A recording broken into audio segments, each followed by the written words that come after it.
right, ladies and gentlemen, and everybody in between, welcome once again to the SYN Shop podcast. I'm, of course, the mighty Pong, and tonight we got a special guest right over here who's Stevengineer. And what we're going to talk about tonight is selling other people's stuff using Bitcoin, essentially, is kind of what we're going to be talking about, NFTs. So, but before we get into that, and before I bring Steve in here, we're going to, I wanted to make a quick announcement on the shop. This show is being presented on behalf of the SYN Shop. Now, the SYN Shop is a maker hackerspace located in Las Vegas, Nevada, and we offer the tools and equipment that you can use to make pretty much whatever you can think of. Now, we're currently closed for renovation right now in our brand new space, so you're going to have to wait just a little bit to come check out the shop. But our members are working as hard as they can to get the shop back in action just as soon as possible. Now, if you're in the Las Vegas area and you'd like to help, join our Discord and check out the shop build-out channel to see what you can do to help get the shop back in action. Now, to join that Discord, you can go to synshop.org/Discord to find the latest information. And to make sure that you're notified of our future events, including virtual ones just like this, you can join us at meetup.com/Synshop. Also, a quick reminder, on Monday's show, we're going to be doing our project night. Now, the project night is basically us working on projects together. We're probably going to have, Crux and Titans and M Elemental at some point. I'm not sure if he's going to be on this week or not, but at any rate, the cool thing about it is using your channel points, you can change whose camera you look at. So make sure you join us on Monday night for that. And that's only live on Twitch, twitch.tv/Synshop for the people watching on YouTube. All right, enough of that mess. Let's start talking about other people's stuff. So first, I just want to do a quick introduction here. Now, about a month or so ago, we had Dr. Popular from San Francisco. He came by, and he had just found out kind of about, with all the information about like Beeple and all that stuff. He had just found out about NFTs and selling art, that way. I don't know if you caught that episode or not. And so after that, blew up. It's a big portion of the Hacker News articles that I'm seeing now. And so I wanted to have somebody come by that was into this stuff. Now, I've seen you on the Discord. You're a guy that knows what he's talking about. So absolutely welcome. I forgot to even ask. You go by Stevengineer? Yeah, Stevengineer or Steven. It doesn't matter. I'm pretty easygoing. Excellent. So how long have you been going to the, you've been to the shop a few times, right? Yeah. I've lived here for about 4.5 years, and I visited the shop on some open days, probably the very first 3 months. Oh, very cool. Okay. But, been busy. It was always on the wrong side of town for me. So, but recently, last year, I joined up. So, I moved, that's awesome. Got a new house, and yeah.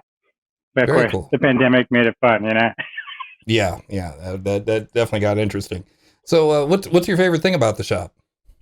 For me, it's always a torn between the laser cutter and the shop bot. I'm big on the shop bot because sometimes you got to do stuff on it that the laser cutter can't do. But the laser cutter cuts acrylic, and acrylic is just always so good looking. Absolutely, yeah, it is. It really is. I got some address numbers I still haven't finished yet. They're made out of is it 3/4? I think it's 3/4 inch. It's either 3/4 inch or inch thick acrylic. It took a couple passes, no doubt. It was getting a little melty in there. Yeah. I bet. So how long have you been into blockchain related stuff? Like, how long have you been getting into that? Oh, well, it goes back pretty far.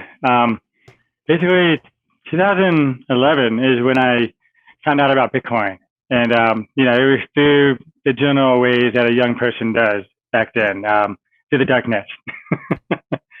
And so, I found out about Bitcoin. I found out about buying cheap marijuana online. I was like, wow, that's quite impressive. It's pretty easy. And so, if one day this ever becomes legal, I'll have to try that.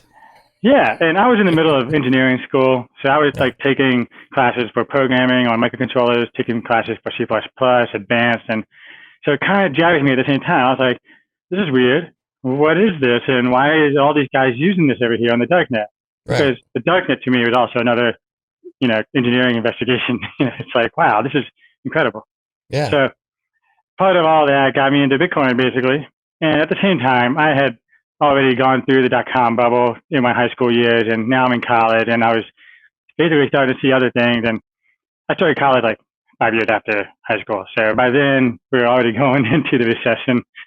Oh, lucky you. Yeah, I was in college during the recession. But basically, long story short, that got me very interested deeper into macroeconomics. I was looking at the markets because you see all the crazy movements and you want to make money and you're young and you don't have that much money. So you're always looking for ways, naturally. Yeah. Somebody in the Synshop Yeah. Discord posted I think a couple weeks ago, they posted something from like the mid 2000s or something like that. It's like the third place winner won 20 Bitcoin or something like that. It's just like wow. Yeah. I mean, back then I had 6, 7 Bitcoin all the time laying around. Oh. It was only like $100, $99. Yeah. So I just kind of kept some because it was interesting and you weren't sure where it was going to go. But in the long run, at the time, I wasn't mining or anything. And it was only like in the 100 range or less. So it was before the major bubble that really got everyone's attention. Yeah. So for me, I was just looking at this like the Liberty dollar, if you recall that from even longer ago. I was like, oh, it's a new form of easy transactioning, better than PayPal. And that's all I kind of got out of it at the time. I didn't really figure out I needed to hold on to the 6 Bitcoin. Yeah. You didn't quite have your diamond hands developed at that point. Nope. That takes a cycle at least. Man, because I remember like seeing like people that paid like 2 Bitcoin for a pizza or something like that, back in the day. It's crazy how much that's just blown up. What's a Bitcoin going for nowadays? See, last time I checked, it was 59,000, inching back up to the all-time high, which was 61,000 just last week. All right, so for us noobs here, and I am on Bitcoin, I know kind of what it is and kind of what it does, but not really. So let's start with the basics here. What is blockchain?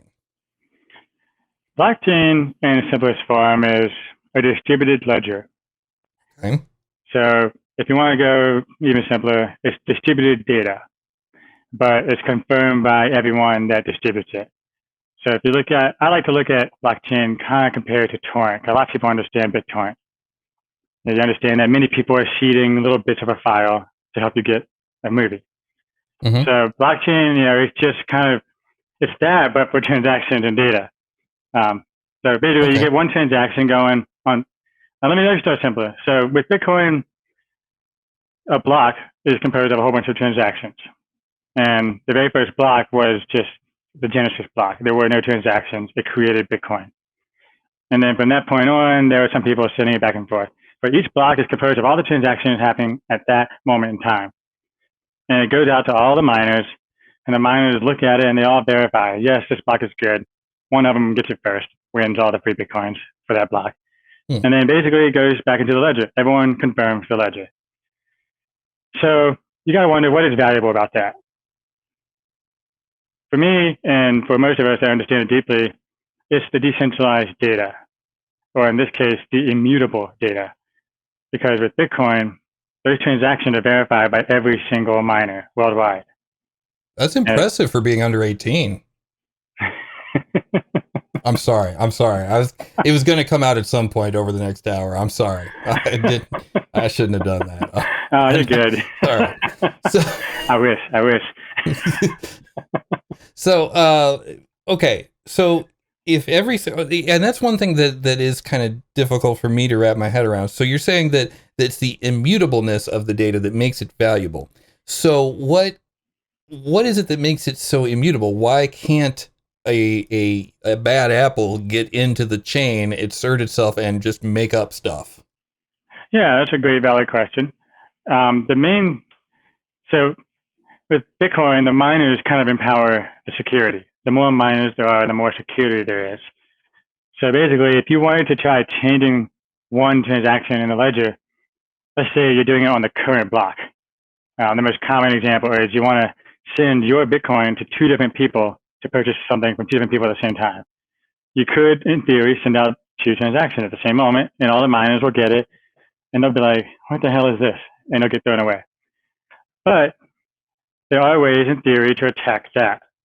And if you or I own, in theory, more than 50% of the miners, we could interject or accept that wrong data. So with that in mind, it's very hard to intercept the data, or very hard to change the data as it gets put onto the immutable blockchain, because you have to basically control most of the network. And the network right now, Bitcoin being quite mature, 12 years old, it's the largest network in the world. Yeah. So can anyone afford to own half of that right now? Yeah. So basically what you're saying that it takes 50% plus one in order to say this is the truth.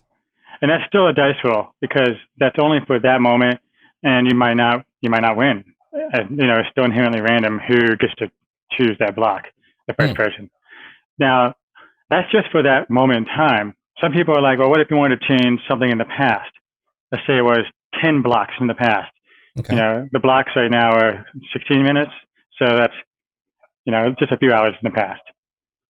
Well, in order to do that, you have to be able to change all those blocks going backwards.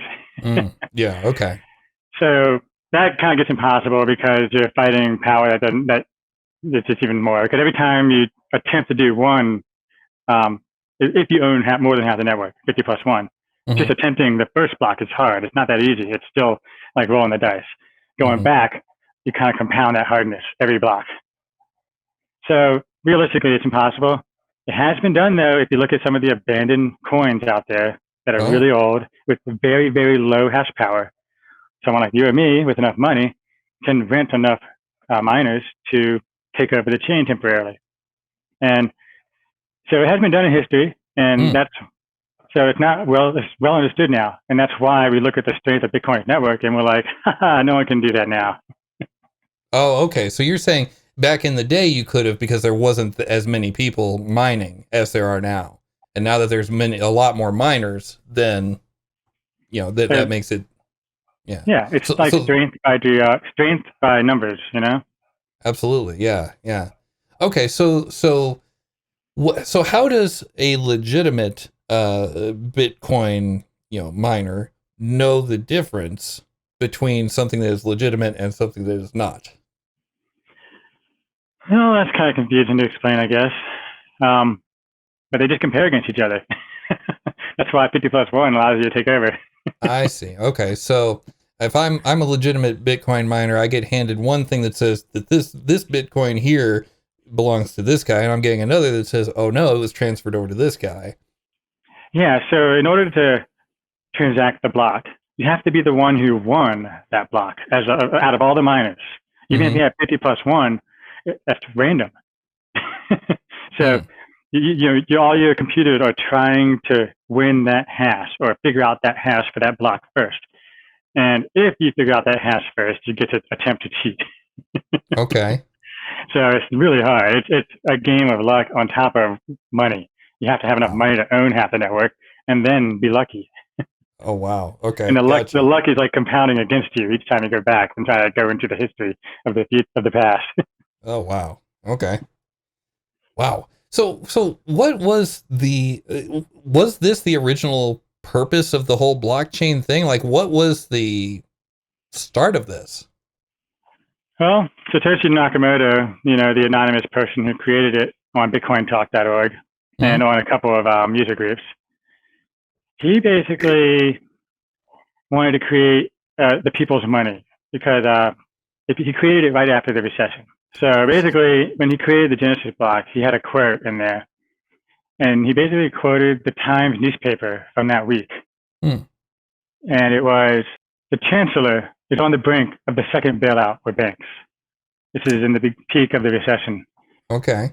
This is coming from the UK, so no one knows where Satoshi's from, but it's a big suspicion from London because, money and all. But he embedded that data into the very first Genesis block, saying that is the Times newspaper's title, "The Chancellor on the brink of the second bailout for banks." Meanwhile, the United States is doing that, the whole world. And so he was like, screw this money. I don't trust it anymore. And he created the people's money. But he also, by doing that, solved the Byzantine generals' problem, which was how do you trust other people when transacting money? It just created out thin air.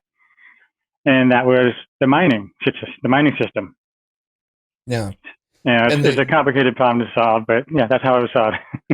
And the other great thing about it too, and I was thinking about this, we were talking, in the pre-show,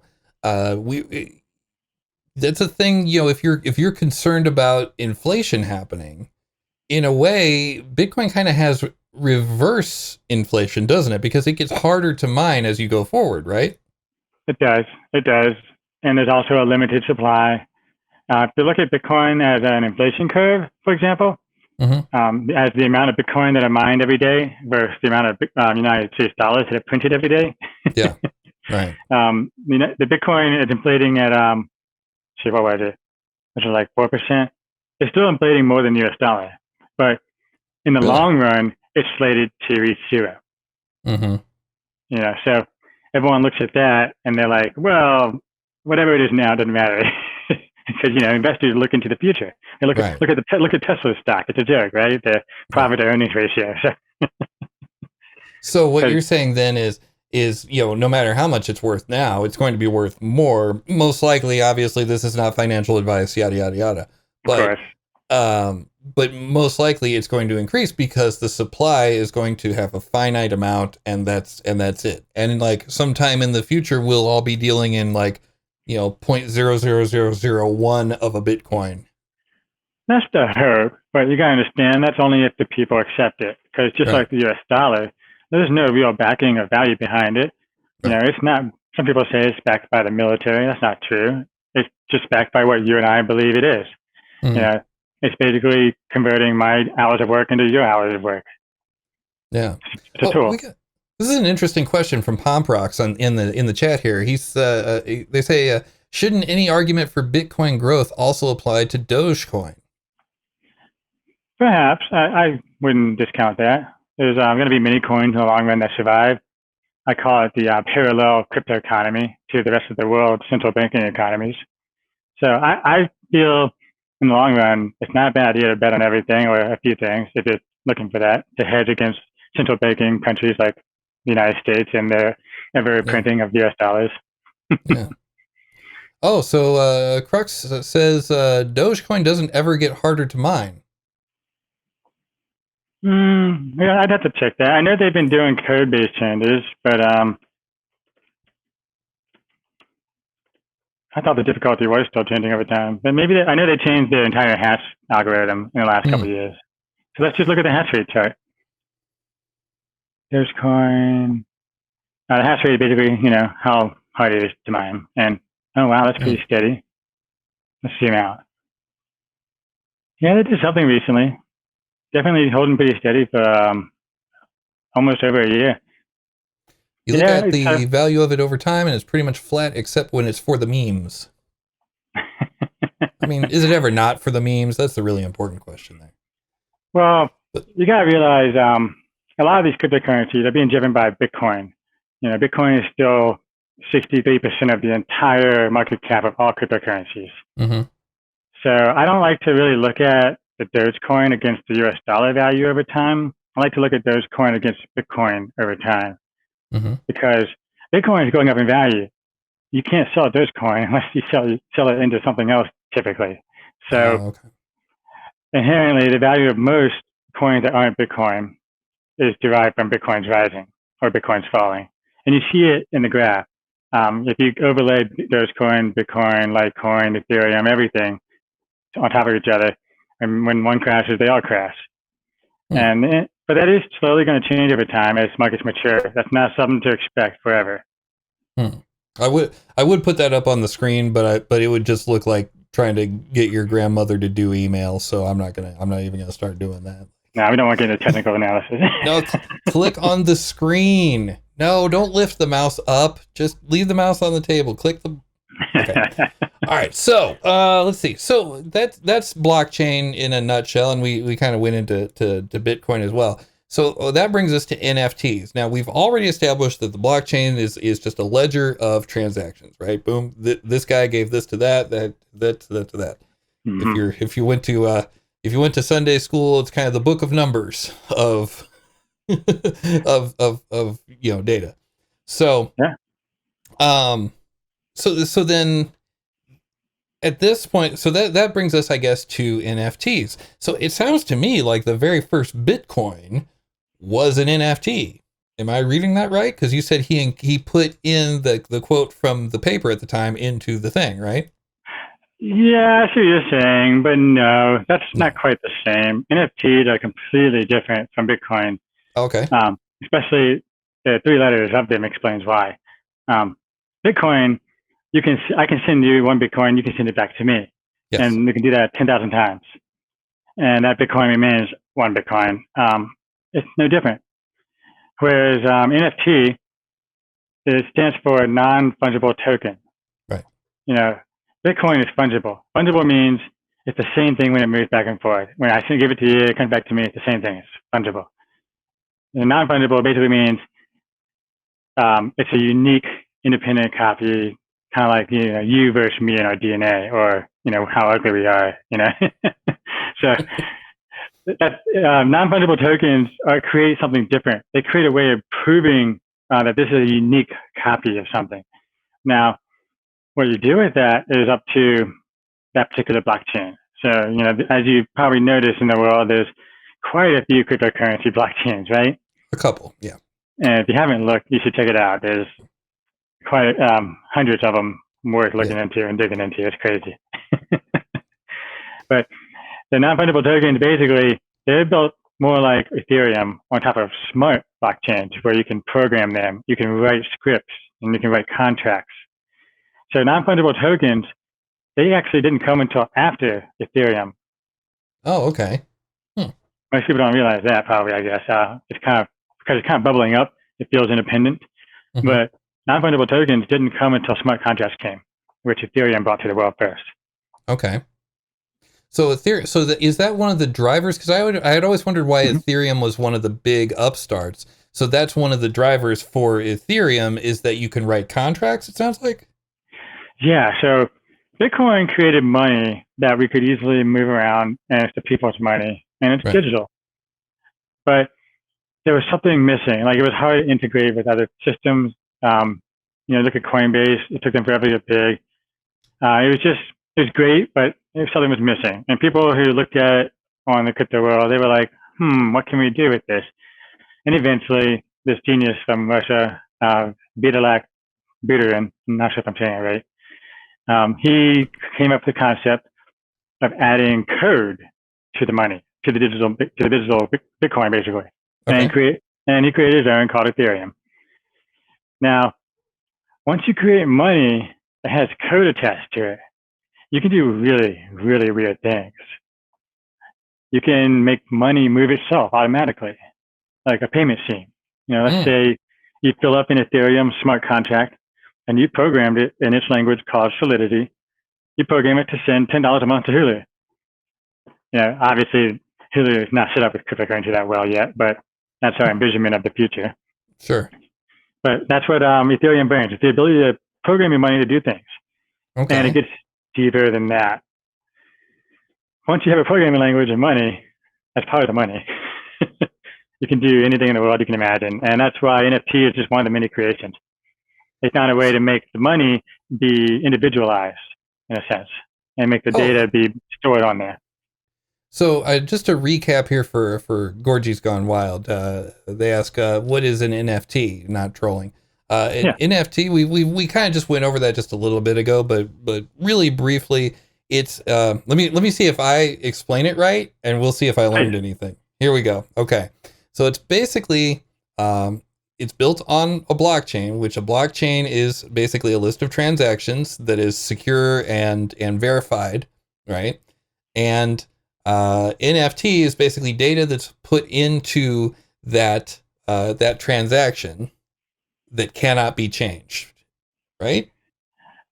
That's kind of the beginning of it. It's not fully. Right. It's not full. That's why it's hard to explain, because it's built on several layers of blockchain innovation that have happened over the last 12 years. Right. Okay. But one of those being like we were just talking about, the ability to put code into basically into a Bitcoin, Well, no, Ethereum is its own cryptocurrency. It has its own subset of miners, and it is printing its own coin called Ethereum. So when you see all the different cryptocurrencies, quite a few of them have their own group of miners and their own group of printing of money. Got it. Like Bitcoin. So I was using Bitcoin like people use Kleenex. Use the word Kleenex like a generic. I kind of still do that because it's still wild, new, and deep information. Just saying Bitcoin or cryptocurrency is still a good way to overall talk about things. Absolutely. Yeah, Gorgeous Gone Wild says, I guess, my guess was totally different. I just got here and was going to guess near field transmitters. I understand. And see, that's one of the things about this show. Like I'm learning along with you guys. So don't feel bad to, feel free to ask questions and all that. Okay. So that's how NFTs, I guess we've kind of covered how NFTs relate to Bitcoin, right? It was kind of like, first there was Bitcoin, then there was Ethereum. Ethereum developed the ability to put code into that, and then here comes NFTs. How long has so Ethereum's been out for a while now, hasn't it? Like, yeah, Ethereum came out in I think 2014, maybe. Maybe. Okay, I was gonna guess 5 years, so I was right. 2015 July. There you go. I was wrong. That's all right. Yeah. So then why is it all of a sudden now that we're hearing about NFTs? Like I can't go anywhere. Like I get 2 calls every hour. One is my auto warranty and the other's about NFTs. Yeah, it is kind of annoying, but it's fun. I like it because it gets people brought into this wild ride that is cryptocurrency. I've been on it for way too long, and I need to bring other people on the ride. Yeah, fair enough. Is it wrong that I may or may not secretly hate any miner that is disrupting GPU sales? I totally get you. I get you. Oh, man. Yeah, that happens every 4 years. You can start planning for it. In 2 years, start buying GPUs. Yeah, that makes sense. If you look at these bubbles, it's every 4 years because every 4 years, Bitcoin halves its inflation rate. But the amount of people buying it, like me, I do a 401k kind of contribution every month. There's a lot more people onboarding that every year. So every 4 years, when the inflation rate halves, it bubbles up again. And then it gets way too high in value, falls really hard, everyone freaks out, and then the cycle repeats. So always buy GPUs when people are selling Bitcoin. Okay, gotcha. Man, I gotta remember that, and the next time it takes a giant dive, I gotta buy that dip. So it's ridiculous. Go ahead. Not everything is guaranteed. Keep that in mind. Yes. And this is not financial advice, et cetera, et cetera.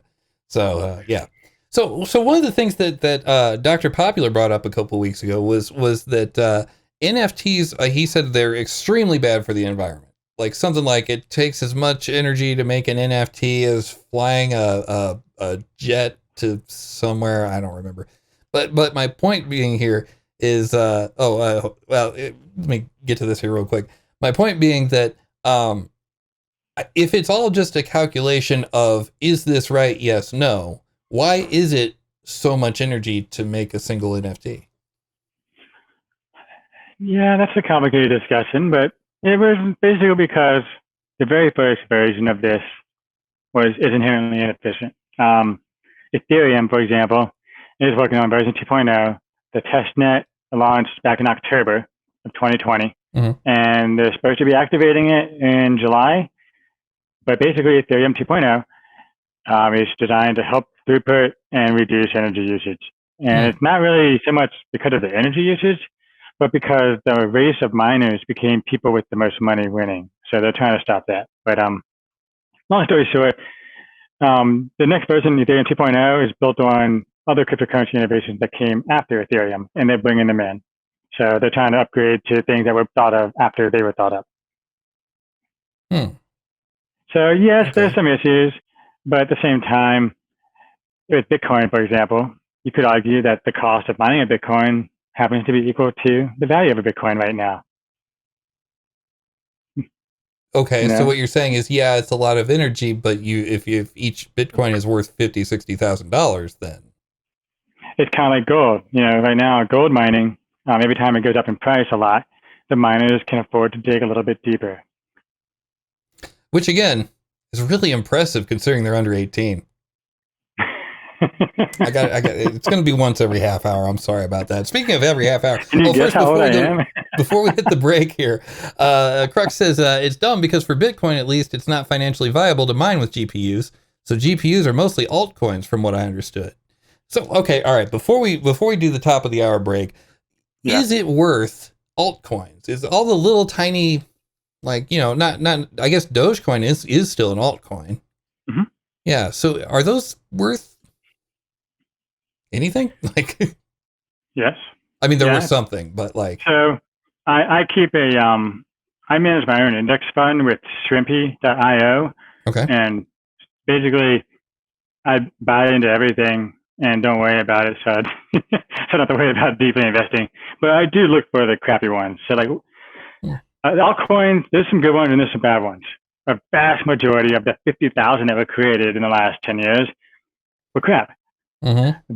But if you made 50,000 companies and they got real money, some of them are going to become real products. Okay. Yeah. So what's happening today, in my opinion, is if you look at the top 100 cryptocurrencies, a lot of them are doing real things. If you start digging into the news articles and stuff, you'll start realizing that the world is changing around us slowly, and it's happening without anyone noticing. Mm-hmm. But yeah, just long story short, there's always good altcoins, there's always bad altcoins. I like to look at there's a place called research.binance.com. Okay. And they basically do real good deep research for us and kind of categorize it up in a nice way to read. But then I also like to check GitHub, make sure that they're doing a lot of commits. Then I also see if there's an official Twitter account of whatever cryptocurrency you're looking at, whatever altcoin. Make sure it's active and not just retweeting BS repeat articles. Mm-hmm. But then more than anything, at least for me, what really tells me what's working, what isn't, is the community. Because you gotta look around us. It's all network effects. How do you mean? And Bitcoin, it gets its strength through people. It gets its strength through more miners. And the more people that join it, the more strength it has. So kind of the same thing with altcoins. As their community are growing, they're going to be growing in value as well. And their miner strength is going to grow. And it's also going to keep the development team with money because a lot of the development teams run on like a fee system built into the code. So you just got to look for that. But still, you know, it's risky. It's the Wild West. I kind of do like a mostly Bitcoin, Ethereum investment, and then 20% among the top 20. Interesting. So do it sounds like the gains that you get when one actually catches fire more than outweighs the ones from whoever's not performing too well. It can. Yeah. I mean, especially right now, things are blowing up. It's crazy. What's crazy? It's the amount of cryptocurrencies that have done like, you know, 1,000% gain in the last 6 months. It's just kind of crazy. But that's what happens every 4 years. I'm kind of used to it at this point because this is my third cycle now going through this. Oh, wow. And, you know, I would have put more money into it just like anyone could, but, you know, life gets in the way and you got to buy more mountain bikes. But I mean, you always have to buy more mountain bikes. But, you know, one thing that you don't necessarily have to buy, but I'm sure some people would like it if you did, is whatever ad is going to be on this ad break here. But I do want to make sure that I tell you that, first of all, if you're a subscriber, you're not going to see any ad breaks. Come on, that would be crazy sauce. But this is being presented on behalf of the SYN Shop. We're a maker hackerspace located in Las Vegas, Nevada. And we give you the tools and materials to do pretty much whatever you can think of. Now, if you would like to become involved with the shop, head on over to synshop.org to find out more about it. Or you can join our Discord at synshop.org/Discord. And let's see. Also on Monday night's show. Oh, by the way, if you're not doing this right now, you should do this. Right below the chat, down there. Well, it's down there somewhere, right? There's a little button that gets you the channel points. Get those channel points because you can spend them on Monday's show in order to change the channel and do all kinds of fun stuff with them. So we're going to be adding more stuff as time goes by. But definitely go ahead and click that button and start earning you some points because the points you get here are worth it over there. If you're watching us on YouTube, by the way, if you like what you see, throw us a thumbs up. If you don't like what you see, on the other hand, leave us a comment and tell us why. And you know, we do look at the comments and we do go through those and we take your ideas and use them for future shows because I'm lazy. All right, so getting back into it. All right, so here's the big thing that really hooked me on this. So last when we had Dr. Popular on, we were talking about using NFTs to sell your art, right? Mm-hmm. Because what happened was Beeple, this guy that literally no one had ever heard of, all of a sudden, that people like me, some people had heard of, clearly, but somebody paid, what was it, $67 million for an NFT of all of his stuff. Yeah. Okay, that's great, and God bless. I'm glad that happened. But then what happened after that is people started selling other people's stuff. So there was a guy, and I'm sure we've all, we've all been on the internet, folks. But everybody has seen, the deal with it, sunglasses, right? That come down. Well, I wanted to show you guys this. Let me copy this and throw that in the chat. And again, if you're watching us on YouTube, this will be down the doobly-doo down below. But this guy right here, someone sold an NFT to that meme. Come on now. So my question then is this.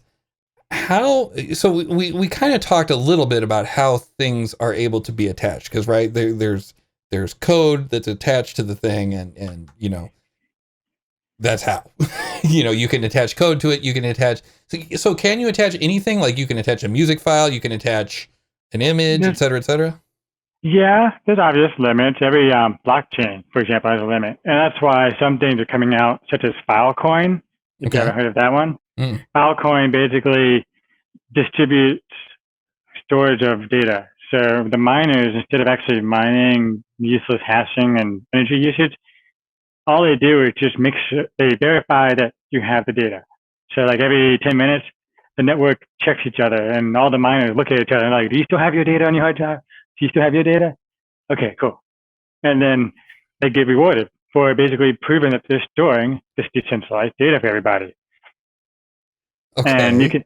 And some data is worth more money than others, because I can go to Filecoin and be like, this data, let's put it on there. I want it to be priority data.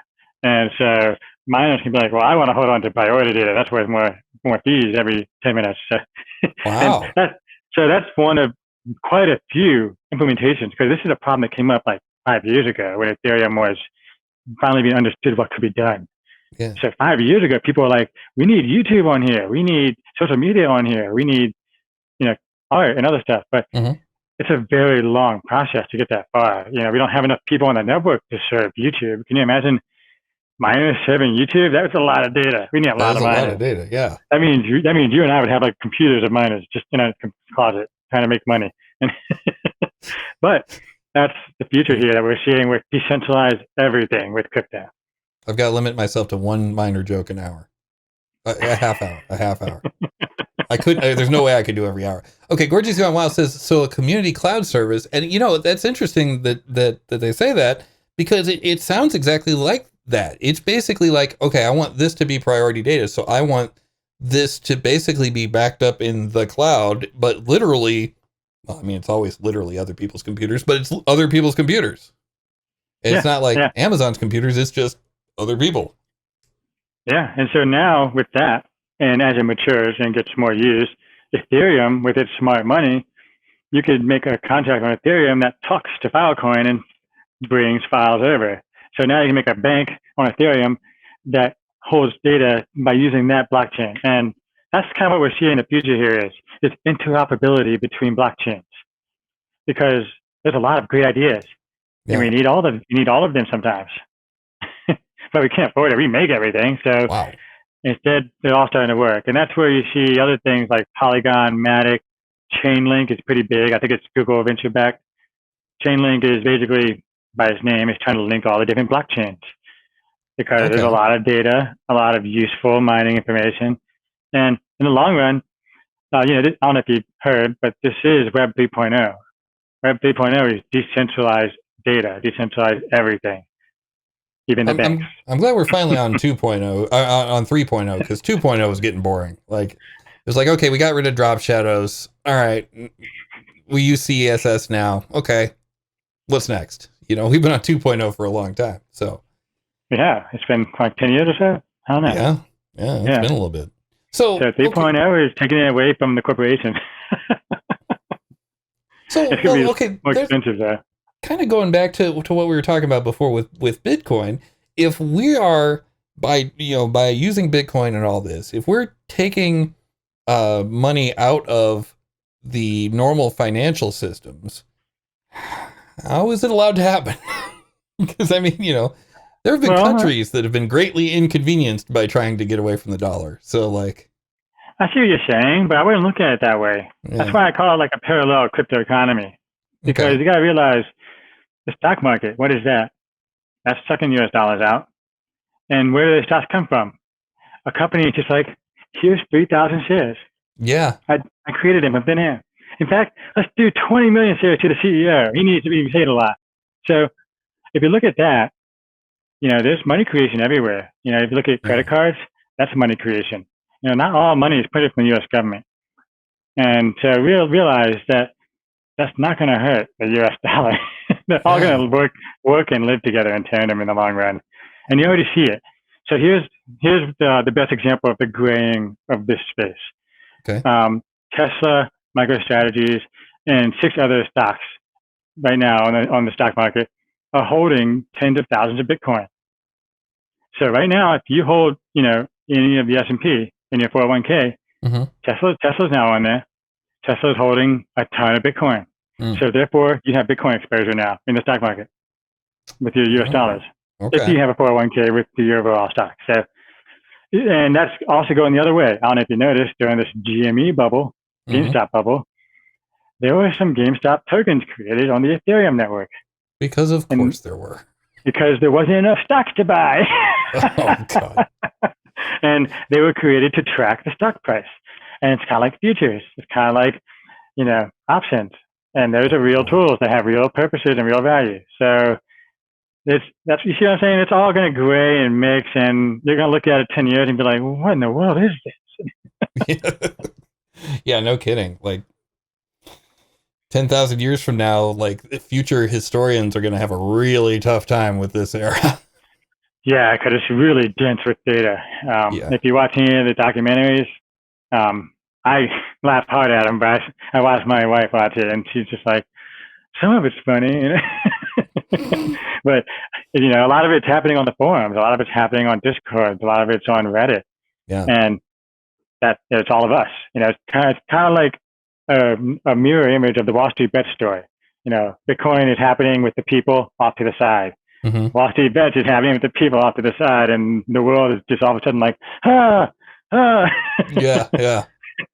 I mean, well, we can talk about that a little bit in the post game, but I don't think that the community had as much to do with it as a lot of people think they do, and I will explain my hot take after the after the bottom of the hour. But I did want to ask though on the owning other people's stuff. So if I make an NFT, like let's say I go through Twitter and I find something that I either like or dislike, whatever, and I can make an NFT from it. Or let's take for example that in that article where the guy decides to make an NFT of the meme of the sunglasses thing, even though he didn't make it, it's not his, right? So if I'm the guy that buys that, what am I buying? I'm buying a thing that says I bought that, right? How is that worth anything? Well, so it kind of goes down to the NFT individually. Okay. So there's a lot of different ways to write an NFT contract because it is code. But I think most of them are just coming down to popularity. So do you remember Cryptokitty? Very vaguely. What was Cryptokitty? Cryptokitty is the very first NFT, 2017. Oh, I did not remember that. Okay. It was the very first known NFT anyhow, but it was just trading cards, but little characters of cats. And it was built on an NFT Ethereum coin, just like everything. So I don't know if you guys noticed, but if you look at the top 100 cryptocurrency coins, 95 of them are built on top of Ethereum. Oh, okay. So, it's like Bitcoin and Ethereum. Anyhow, most NFTs are built on Ethereum right now too. Yeah, I have no idea how to even buy cryptocurrency. I did not do any of that. I really should, but I never did. So you do an episode. What's that? You could do an episode on a Monday. That's an interesting idea. No, I know I would cell phone myself. I'm sure that I would. I would put something on the screen at the wrong time, and I would do a cell phone, I'm sure. That sounds like a thing I would do.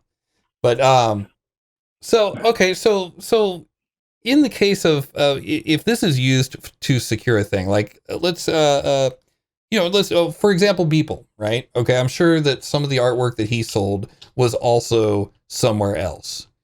So if someone happened to be in an art gallery and snapped a picture of his artwork, they could then go out and make an NFT for that picture. Yes. And there's nothing to stop them. No, but who's going to buy it? I don't know who would buy the original, buy the other one either. I mean, I get what you're saying, the popularity. Yeah, so I kind of look at NFTs different from most of cryptocurrency. Most cryptocurrency that we look at is finance based, making money, or it's money, right? But NFTs, instead of it being a wealth competition, I look at it as a popularity or a status competition. So that's the way you got to look at it, and value on that stuff is quite unusual for people like me who are value based on stuff. How do you value the Van Gogh painting? Yeah, I don't know. I don't. Exactly. So you got to look at it that way, but that's kind of where NFTs for the most part right now are. But that's the bubbling of what you see. What I see though when I see NFTs is that it's currently being used to assign who owns this property, who owns this trading card. And you also got to look at the back end. How are we looking at these digital NFTs? Like IPFS. Have you heard of that? Mm-mm. So a lot of these NFTs are being served if you go to these websites where they're being sold. Okay. Hopefully, this is all decentralized. And you got to wonder, how is this? You might have heard of unstoppable domains, but no, I haven't. They run a .crypto domain, and it basically runs on the back end of blockchains, so it's decentralized. But the DNS system is the problem, and that's where IPFS comes from. It's the interplanetary file system. Well then, all right. And basically, it was designed to work with cryptocurrency and take stuff off Ethereum and serve data to you. Because how do you have something on Web 3.0 when you don't have centralized DNS anymore? Yeah. Okay. So that's kind of what IPFS is. It is the creation of decentralized DNS. And so you got to look at the back end of all this stuff. What is going on? That's where there's real value being created. It's not just the trading card game. Yeah, because that's what gets the headlines is, so and so sold art for $67 million and blah blah blah. But what you're saying is the real value in this is things like Filecoin, where I can say I want these files protected, and here's a bunch of money to do it, and then people earn parts of that money by doing it, by keeping that safe, essentially. Which is super interesting. I really should look into that. That's kind of cool. But it is, and any idea you can think of is already being worked on. It's crazy. Yeah, absolutely. I do have one that I haven't seen, but I'm keeping that one under my hat. I really should patent it.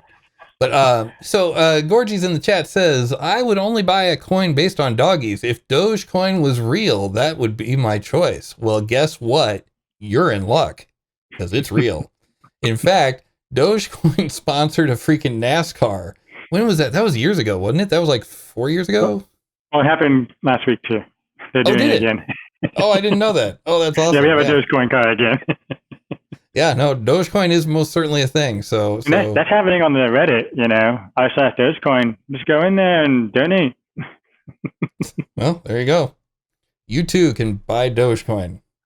I thought it was just a meme. Haha. Well, I mean, it was, but then Well, Dogecoin was just a copy cryptocurrency with a funny name, and people like me and my roommates back then in college, in Virginia in the winter, it was so cold, but we found out we could heat the entire apartment with 5 PCs and 18 GPUs. So Dogecoin was the one we mined because it was the most profitable and the most fun. And then before long, we're just spending all night on Reddit having fun, spreading memes.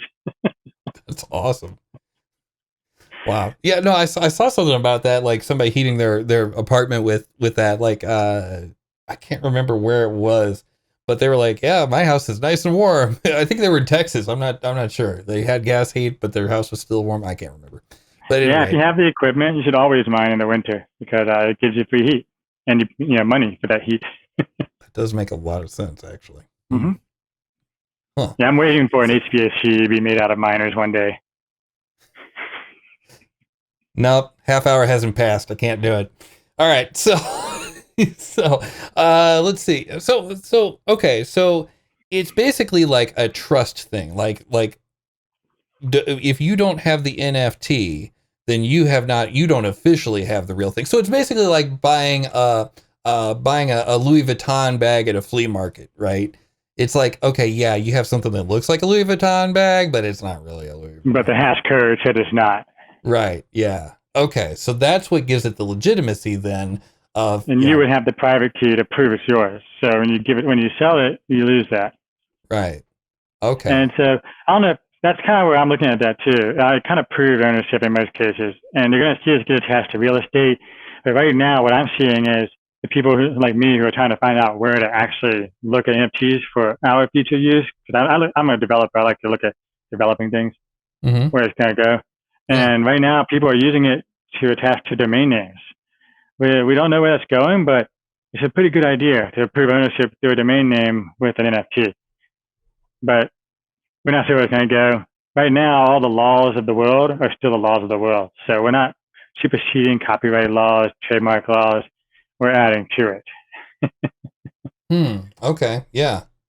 Well, then what does that mean if you're selling someone else's work? Like if you take someone else's meme and you're going to make, so I guess really in the eyes of the law, that's essentially a trademark infringement or a copyright infringement.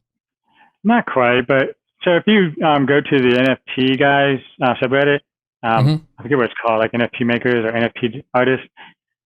Basically, they all advise if you're doing it for real, one of the first things you do is copyright your art before you make the NFT. Sure. But realistically, yeah, those are questions that haven't been answered. We will probably have lawsuits in the next couple of years because of all the money coming in, and we'll get some answers. But right now, we don't know. So yeah, I guess what I should do is make an NFT of all of Michael Jackson's catalog and just kind of wait. That's why if you look at me, I'm not buying any NFTs. Yeah, no. I'm buying the coins that represent the NFT marketplaces and their backend systems. Okay. Yeah. So look at OpenSea.io, look at Rarible.io, figure out how they work, why they work. Are they built on Ethereum like everything else? Buy more Ethereum. Oh, okay. That's one way to look at it. I kind of look at Ethereum as an index coin itself of all the stuff that's built on top of it. Yeah. So neat. So it's really interesting because we've already been through this in a way with the music industry, right? Because for the very first time in the I guess early 2000s, late 90s, the general public decided on the next format of music. And that's no small feat. Like, sure. It was like, okay, you're all going to have the White Album on vinyl. Okay, now you're all going to have the White Album on 8-track. Now you're all going to have it on cassette tape. You're all going to have it on CD. You're all going to have it on mini disc. No one's having it on mini disc. Okay, back to the CD. And so for the first time, the general public was like, on second thought, I like this MP3 thing. And they're like, no, CDs. They're like, nope, MP3s. Yep, like, I was one of them. Yeah. Okay, we'll do MP3s. Let's see. Gorgie says, could you sabotage someone's files if you had a portion of it and for whatever reason wanted to? Now, we covered that a little bit earlier in the show, but the basic gist of it is the whole point of blockchain is to be a permanent record of who did what and when. So doing something like that would be just freaking impossible. But check out the very first part of the show on video on demand, and you'll see a lot more in-depth answer on that. With NFTs, there is a question about the fact that the interplanetary file system is kind of like a central breaking point of a lot of it right now. So really? Yeah, it's not really a second one. There's others in development, but it's one of those problems of network effects. No one's going to jump to another blockchain when there's only one that works really good, and so the other ones don't get much development either, and it just compounds itself over time. But that's right now the interplanetary file system is considered one of the weak points of the whole NFT marketplace, because everything kind of serves the images, the data through that one right now. And there's no real alternative. And I don't know if you've seen, but in the crypto world, when anything gets too busy, fees kind of go crazy because the miners have trouble adjusting right now to the amount of onboarding of people in a given day. So it's just kind of like a problem. I don't know. I just see it's going to get better with time, but this bubble right now is just exposing the issues that need to be worked on for the next 4 years. Okay. Wow. I mean, and I guess really that happens with just about any with any technologies. You have your beta period, you have your alpha period, your beta period, and then if you're buying a game on Steam, you've got about 3 years of being in early access game. But yeah, so I guess this is kind of par for the course. And I guess going back to the whole music thing, this is kind of an example of people choosing the next form of currency, because I think you had said that had we already started the show when you started talking about how every 50 some odd years? Yeah, before the show started. But yeah, every 50 years on average, the United States has changed its entire monetary currency system. The US dollar has been reinvented several times. In the 20s, we got on to the gold standard. In the 70s, we got off of the gold standard. And now it's been almost 70 years. We're coming up to a question of, will it change again? But it hasn't been almost 70 years. It's been almost 40 years. Don't make me, almost 50 years. Yeah. Don't make me. It hasn't been that long, but if you look at the history of the United States, it's every 50 years. Yeah. So we're right there, and Bitcoin is right here. So who knows? But in the long run, I think things have changed too. You look at the way we can control the markets, prevent crazy bubbles, prevent crazy crashes, and all the rules and stuff in place. We should be able to coexist, I think, in the long run. We've been talking here with Stevengineer about all the wonderful things about NFTs and Bitcoin and all that. I gotta go buy some Ethereum. I'll be right back. No, so for did you have any final thoughts before we go into the post game? Just be careful. We're at the top of a bubble, or close to it. Might go up more, but right now is not when I'm investing more. I'm investing more 2 years from now. More in what for now? But yeah, right now, just don't invest too crazy in any of this stuff. Just do it slowly over time, because we are in the middle of a bubble, and we don't know when it's going to collapse. Yeah. Buy high, sell low. Wait, no, don't do that. Do the opposite of that. The Wall Street bets way. Yeah, exactly. That's right. This is the way. Absolutely. So, all right. So now, if thank you so much, Stevengineer, for joining us. So you are going to go with us over the break and to the post game to the promised land. Okay, excellent. Oh yeah. So, just to explain that briefly for our fine YouTube viewers. Now, if you're watching us on YouTube, I hate to break this to you, but you have reached the end of the line tonight. However, in just a few seconds, as a small token of my appreciation, you'll be presented with a video coming from that direction of a guy that looks just like me, telling you what you missed. Now, for everybody else, hi, I'm the Mighty Pong, host of the show that you just got done watching. Hey, if you'd like to see the entire show and not just the first hour, make sure that you watch on twitch.tv/SYN every Friday night for the main show, and on Monday nights we have our special project night. So you can join us, build something, and basically throw stuff at us while we try to concentrate on things. We hope to see you there. It's a lot of fun. So join us over there, twitch.tv/SYN. I am, of course, the Mighty Pong, and we will see you there. One take. Not one take.